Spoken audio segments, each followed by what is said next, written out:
Hello and welcome to my YouTube channel Linda Gleisner Art. This is the first video in which I try to explain how I draw in English, so please don't blame me for my accent, I will do my best. I usually start by coloring the sketch and I don't draw any outlines. It looks more realistic without outlines and I like the semi-realistic look. Most of the time I start coloring the left eye, but here I do both at the same time. Then I start coloring the skin with Copic markers. With Copics I draw a base, but I only do that when I draw on white paper. When I use toned paper, I draw a Copic base only on the dark areas. And then I use luminance to draw over these Copic marker base. When it came to the visor, I pretend it wasn't there and colored the skin just normally. After that, I simply paint over it with Copics to create the transparency of the visor. By the way, this will dirt the tips of your Copic marker, so maybe try to avoid that. And then again I improve small things and blend colors with luminance, and I always draw reflection at the end with a white gel pen or white acrylic paint. Now we come to the hair, and here again I draw a base with Copic markers. I try to use several tones for the base, but I don't always do that. And that's also not so important to use several tones for the base,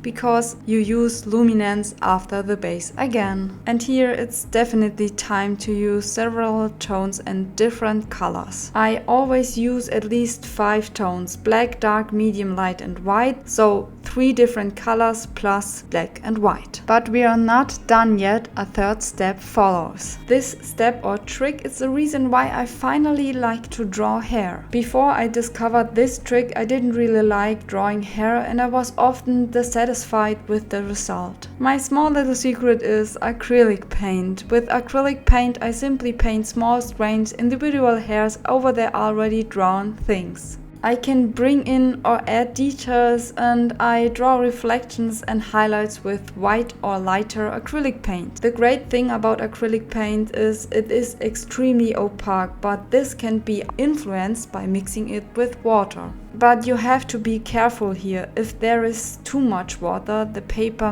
can curl. So that's the reason why it is important to always test everything you do for the first time on an extra piece of paper. No matter what technique you do for the first time, always do tests before screwing up your drawing. And by the way, not every technique, not every material is suitable for everyone. So for example, if you don't like working with a brush, just skip it. Try to draw the details with the colored pencils or try something different. We come to the golden details and again the same 3 steps: Copics, luminance and acrylic paint. When it comes to golden things, some people find it difficult to choose the right colors. But it's not the color that matters. Gold looks automatically realistic when the reflections are drawn correctly. So it doesn't matter if your gold has become more yellow or more gray, darker or lighter. As soon as you set the reflection, it automatically looks metallic. But nevertheless, of course, I show you the colors I used for the golden details.